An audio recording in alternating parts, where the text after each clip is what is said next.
Welcome back to the Hora Stacata podcast. I'm your host, Alex. We got a great show for you today. Unfortunately, I will be flying solo this episode, but we'd like to give a brief update on a case we covered a couple months back, actually, involving Dr.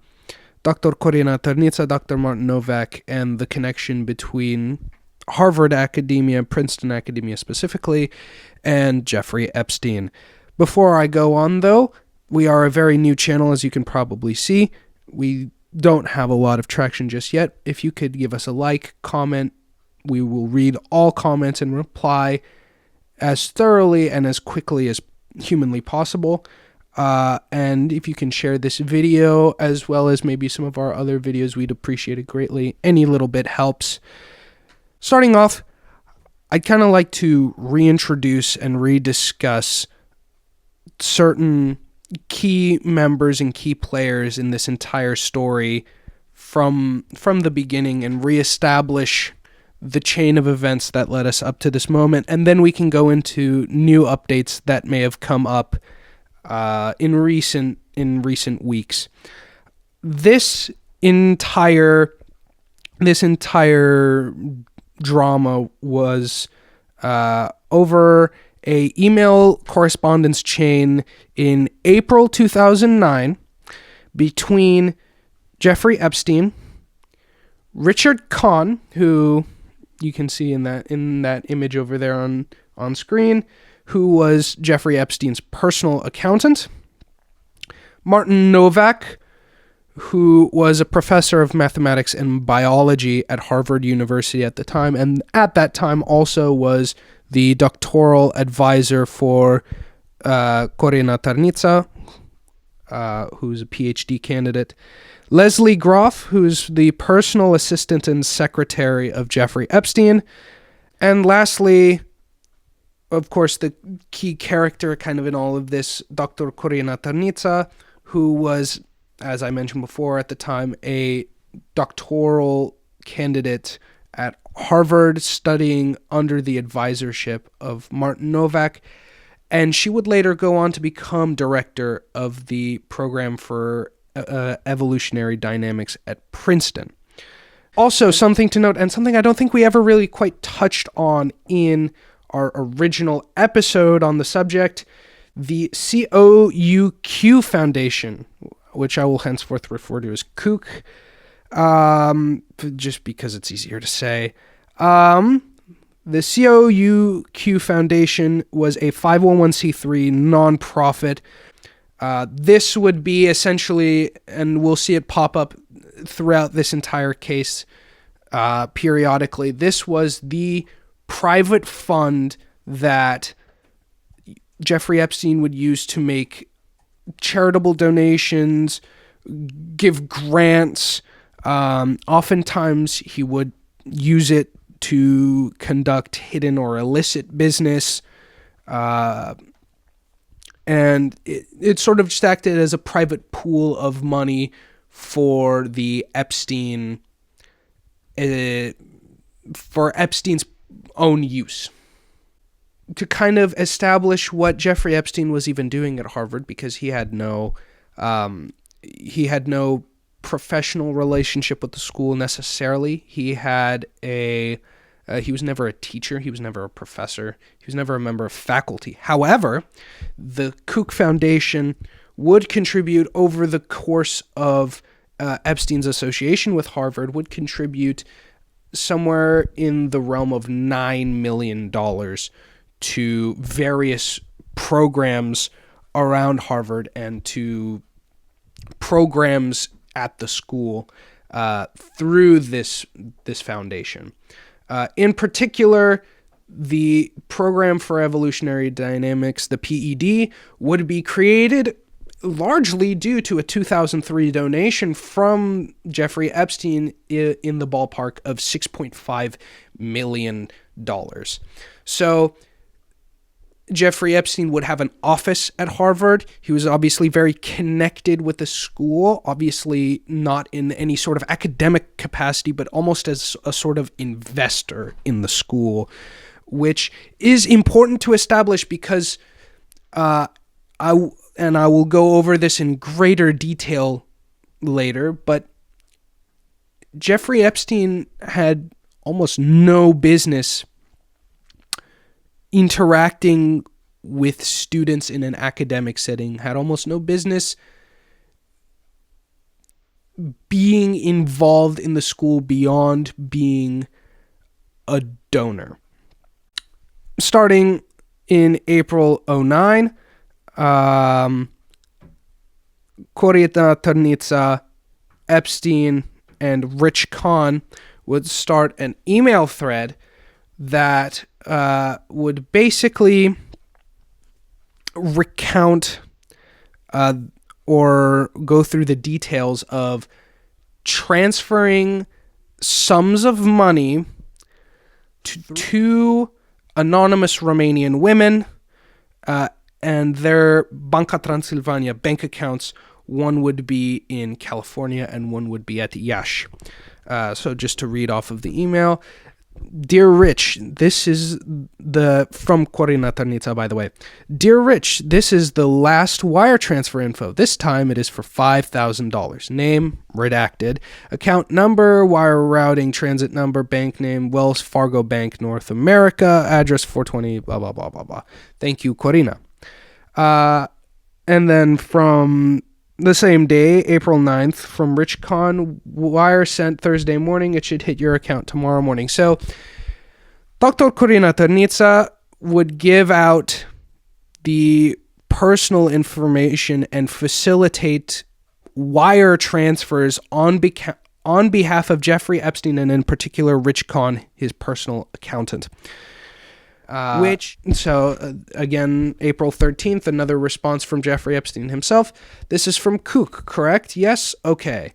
$10,000 was sent Thursday and receipt was confirmed. Email below is asking for an additional $5,000 to a U.S. bank account. Please confirm if it is okay to wire. So, again, further correspondence between Jeffrey Epstein and Rich Khan. I was not aware that this was to be sent from C.O.U.Q. On Thursday, the $10,000 was sent from your personal account. Was that improper? If sent from C.O.U.Q, I will need personal info such as a social security number and address. Please advise. And then Rich Khan will include more redacted personal information.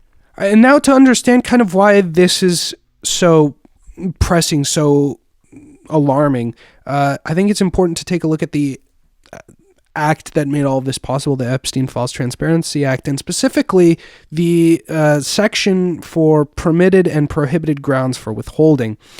So, as you may have noticed, the names of these two women on file has been censored, and their personal information is censored, but their names are not even really available. And that, for the purview of what's going on in this case, these women being presented as researchers, that can mean one of three options. So the permitted withholdings that the attorneys general can make in these files are, as relevant to this case, are that they contain personally identifiable information of victims or victims' personal and medical files, and similar files, the disclosure of which would constitute a clearly unwarranted invasion of personal privacy, or C, would jeopardize an active federal investigation or ongoing prosecution, provided that such withholding is narrowly tailored and temporary. So, either these women are victims, and Corina Tarnita has now facilitated a wire transfer to two victims in some way or another of Jeffrey Epstein, or B, these women themselves are complicit in some sort of activity that would merit a federal investigation or ongoing prosecution that we aren't aware of. Or C, Pam Bondi just redacted their names for some other reason against the legally binding language of this of the Epstein Files Transparency Act.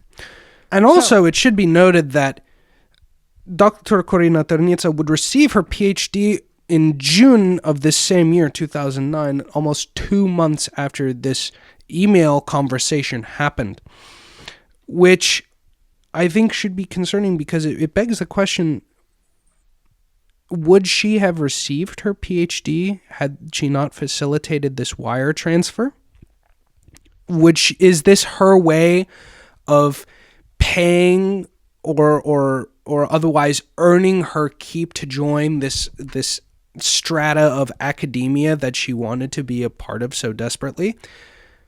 In her attempt to clarify what the money was used for and what her intention and role was in facilitating this wire transfer, following the release of the Epstein files, Corina Tarnita would give a statement to the Daily Princetonian, which is the student newspaper for Princeton University, and this is what she had to say. So, in her statement to the Prince, Tarnita wrote she never saw Epstein behave inappropriately and that all her in-person interactions with Epstein were in the company of senior, prominent scientists.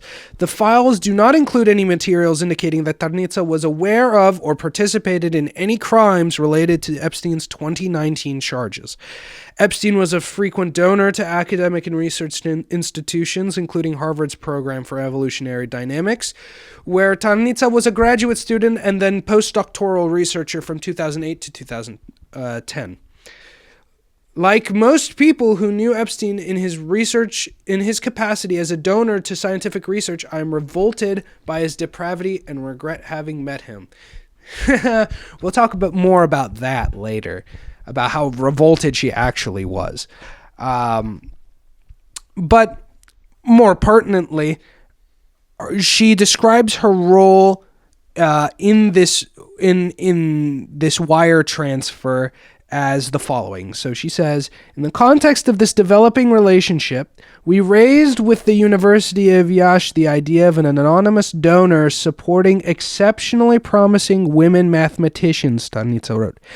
The University of Iași put forward candidates which I helped vet based on their academic promise. Tarnita wrote that she recalled that only 2 mathematicians were ultimately selected for Epstein's support. Also important. She wrote that she helped arrange payment to these women in keeping with Epstein's stated desire to remain anonymous. Wow. She said the University of Iași put forward candidates. So it sounds like this research paper of hers, this research project, has received a lot of help and guidance and has been sustained quite heavily by the University of Iași. Well, recently, and this is part of the updates we wanted to cover, the University of Iași put forward a statement regarding the claims of Dr. Corina Tarnita and also with regards to the potential revoking of Dr. Martin Novak's honoris causa honorific by the Senate of the university. So this is what they had to say. It is in Romanian. I'm going to translate it for you. I speak Romanian. So what they're saying here is that the first sort of half of this statement is talking about how the Bureau of Executives and the Administrative Council of the university is considering revoking or retracting the title of Doctor Honoris Causa from Dr. Novak, which means a doctor of honorable cause. So they're considering withdrawing that from him, but in particular and relevant to the previous statement from Dr. Tarnita is this bottom one, which basically up till the present in documents from the institution at the University of Alexandru Ioan Cuza of Iași. We have not identified official documents to attest to the existence of a collaboration between the University of Iași and the Harvard Program for Evolutionary Dynamics. They have no trail confirming, no record, no database. No one at this university can confirm the existence of this collaboration at all, which is alarming given what Tarnita just said, which it means Tarnita was lying. It means Tarnita lied to the Daily Princetonian. Plain and simple. Further corroborating this, we did look over this in our previous episode about this topic, but you can actually go to the University of Iași's website, provided you can read Romanian, although Google will translate that website for you now. And you can see a list of their international collaborations with other universities and other programs. So you see here we have something with Brainstorm Multimedia SL Spain, collaborations within the university, Stichting voor Fundamenteel, some Dutch institution, Humboldt University of Berlin, the University of Lisbon. There is no program, research group. There is nothing being published by the University of Iași in conjunction with any other university or otherwise within the time frame that Dr. Cornita is talking about. In her attempt to double down on this story of a collaboration between the PED and the University of Iași, she named the paper, interestingly, that was supposed to be the collaboration between these two universities. So, in the Harvard Crimson states, Tarnita confirmed through a spokesperson that she was referring to a 2012 working paper, Civic Capital in Two Cultures, The Nature of Cooperation in Romania and the USA, co-authored by Tarnita, Novak, and 3 other scholars. The paper describes experiments with Romanian and American students on the campuses of Harvard and UAIC and finds that U.S. participants were more likely to sustain cooperation by punishing free riders. It also accredits UAIC with facilitating the research. Okay, so here's the paper, and it lists, yes, it amongst others, there is Corina Tarnita from Princeton and Martine Novak. This would be after her move to Princeton, but her, Dr. Novak, as well as a David Rand from the University of from Yale, and Benedict Herman, Joint Research Center of the European Commission, and Tor Ellingsen from the Stockholm School of Economics, which was interesting to note. The Stockholm School of Economics is also a pretty gracious acceptor of funds from the C.O.U.Q Foundation. And we don't really need to go through the contents of the paper very much on air right now. It's not relevant to the purview of this update. But at the end, they do give an acknowledgement. Thanks to Patricia Berta, Oana Ciobanu, and Bianca Macovei for research assistance.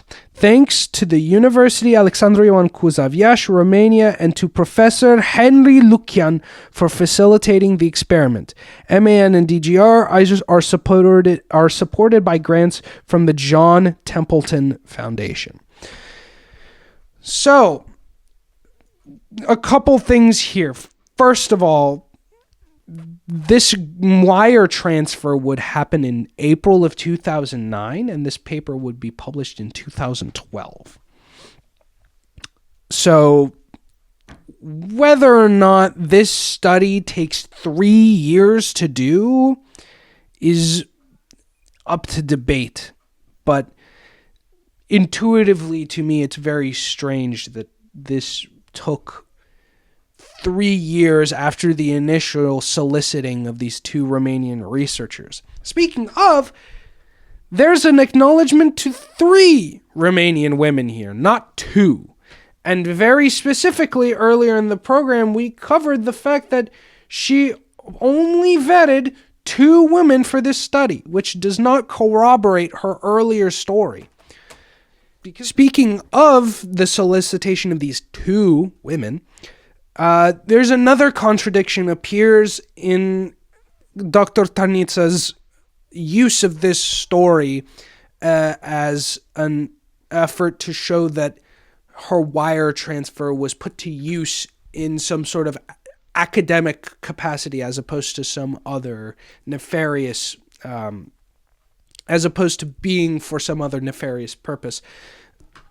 The research paper here at the end acknowledges 3 women from Romania, and also thanks the University of Iași and Professor Henry Lucian, which again, as we've already mentioned, the University of Iași doesn't take credit for any collaboration between itself and the PED.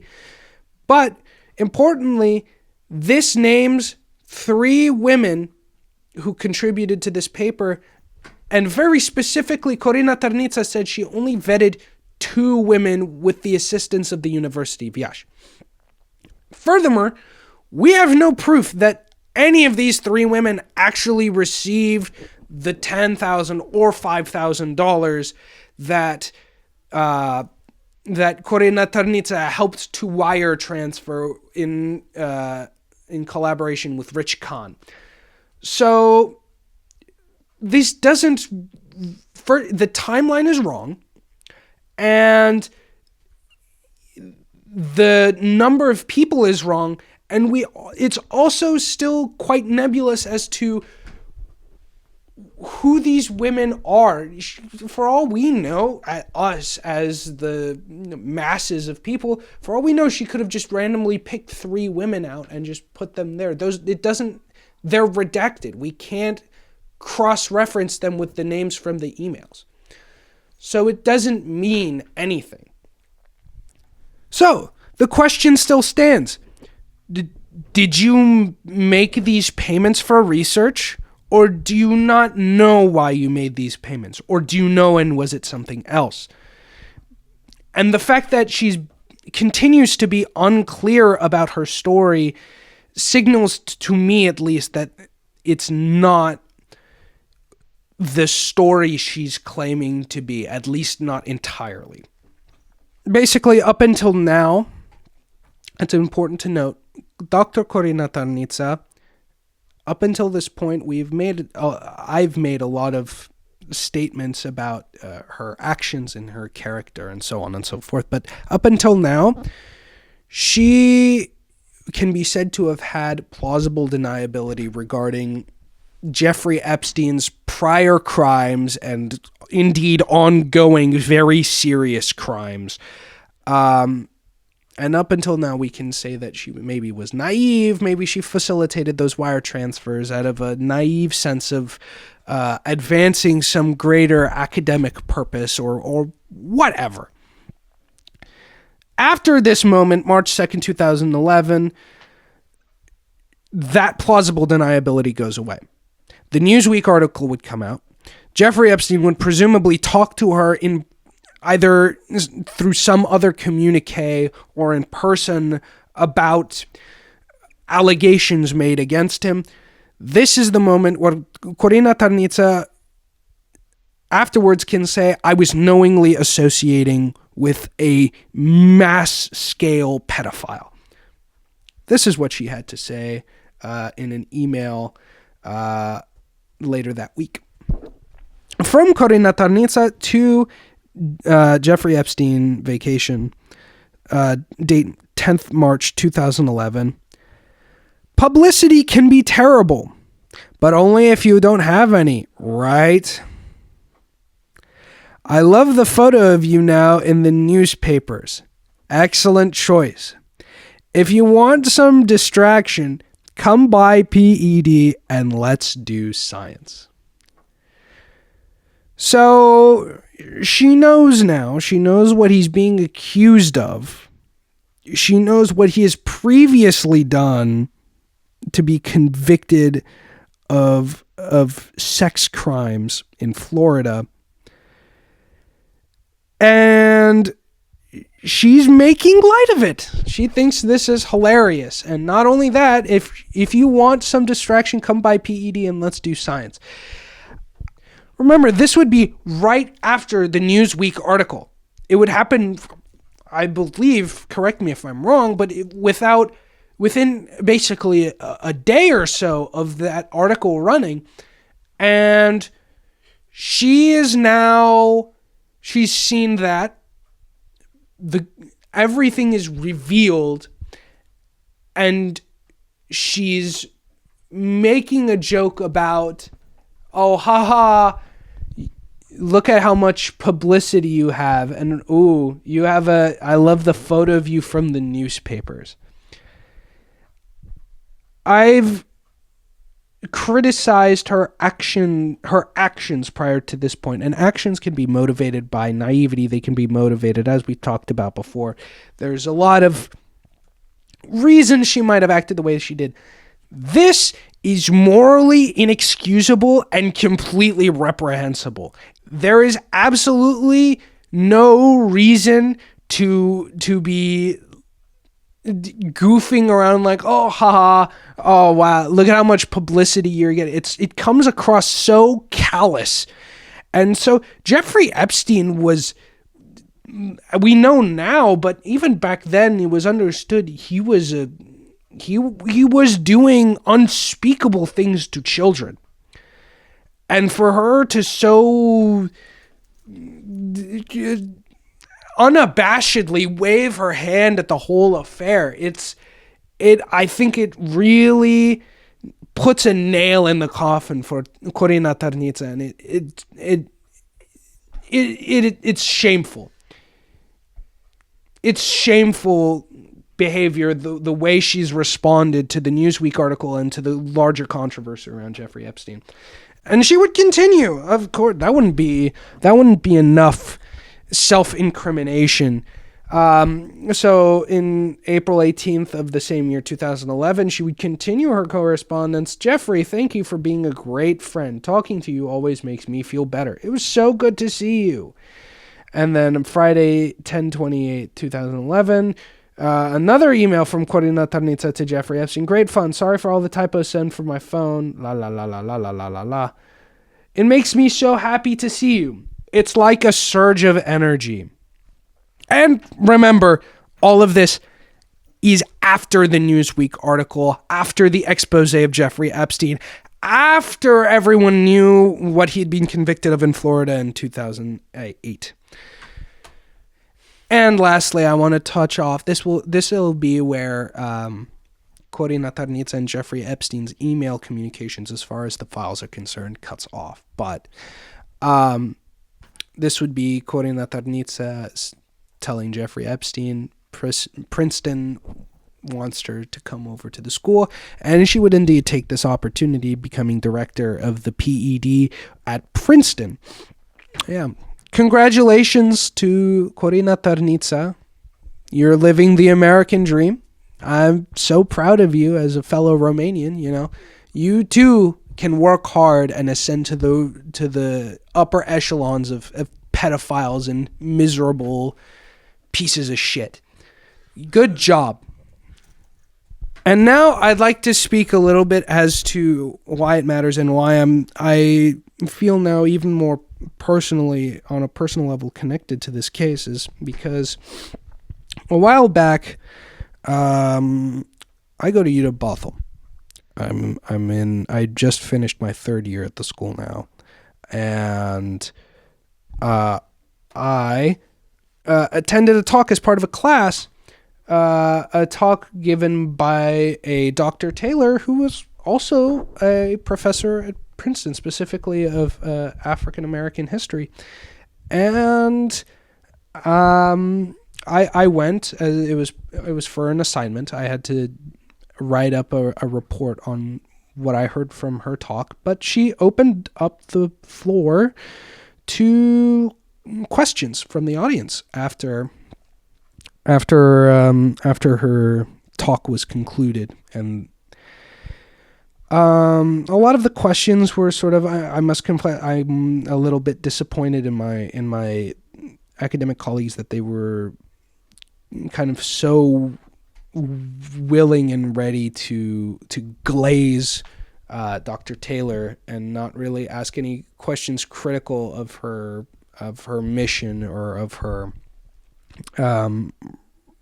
role as a professor at a Ivy League school. But I went up there and I asked a question kind of towards the end, and I asked her about all this. I asked her about I asked her what she thought of Corina Tarnita. I asked her what she thought of Dr. Martin Novak. I asked her what she thinks of Princeton University as an institution, not only for this, but also for the brutal and uncalled for assault and suppression of peaceful demonstrators and people in the encampments of the pro-Palestinian liberation protests on her campus, and how that lined up with her, Marxist socialist rhetoric. And as someone who, at least on paper, shares her sentiments and rhetoric, I wanted to hear firsthand from her, hey, your colleagues facilitate wire transfers for Epstein and then lie about why they did it and lie about their relationship with Epstein and how they felt about it. Your school takes in some of the most legacy money of any school in the country, and it regularly accepts bumbling morons like Pete Hegseth. You are operating within a very morally bankrupt framework currently. The repression of the Palestinian protests, as I've mentioned. I asked her about all this, and especially I grilled her about Corina Tarnita. And I was the only question that day to be ignored. I was not even given. She briefly alluded to parts of my question and attributed them to anti-intellectual sentiment, but she refused. Of all the 20-something questions that she was asked that day, I was the only one to be ignored. And that should concern many Americans, I think, and people all over the world, because it means that this academia that we look up to, and it's not just the Ivy Leagues, it's not Princeton, it's not Harvard, it's not, it is these schools, but it's also Ohio State, the Arizona State, the University of Arizona, Stockholm School of Economics. All of these schools received money from the C.O.U.Q Foundation, and all of these schools were at some point involved. There's lists online, you can find them, of the number of schools tightly associated with Jeffrey Epstein and received generous grants to continue some of their programs. I think it's very concerning that our country is willing to accept such a morally bankrupt and corrupt core of its academia, and the fact that this academia is closing ranks around itself. This is a professor who half an hour ago was rattling off about the injustices against the black population and the corporate nature of DEI programs and spouting off all this left-wing rhetoric. But when she's grilled about her role, when she's asked about what she's doing at her school, what her school is doing, her place of employment, she shuts up. You can throw all the mud you want, but the second anyone examines you put up your wall. it should be alarming to most Americans that Corina Tarnita is still allowed to participate in research at Princeton, that there isn't a more thorough investigation, and it should be alarming on a moral and public safety level that professors like Dr. Taylor, when asked, are not able or unwilling to condemn the actions of their colleagues and the actions of their place of employment. That's going to conclude our update on this case as it's developed up until this point on the day of June 20th, 2026. Please feel free if anyone watching has anything they'd like to contribute, if anyone on not only YouTube, but Twitter, Reddit, anywhere you might find this video has anything to contribute, we'd love to hear from you. We'd love, you challenge us. Challenge me, challenge what I've said, scrutinize their academia harder, because it seems like they've been getting away with murder behind our backs, and that's wrong. That's wrong, and it's reproducing a class of person that I don't think has any place in a free, fair, democratic society. Thank you again, everyone, for watching. I've been Alex. You've been watching the Hora Staccato podcast. I apologize to end today's episode on such a somber note. Take care, please. Stay safe. Stay curious about the institutions that run your world. And as always, all power to the people, no power to the pig.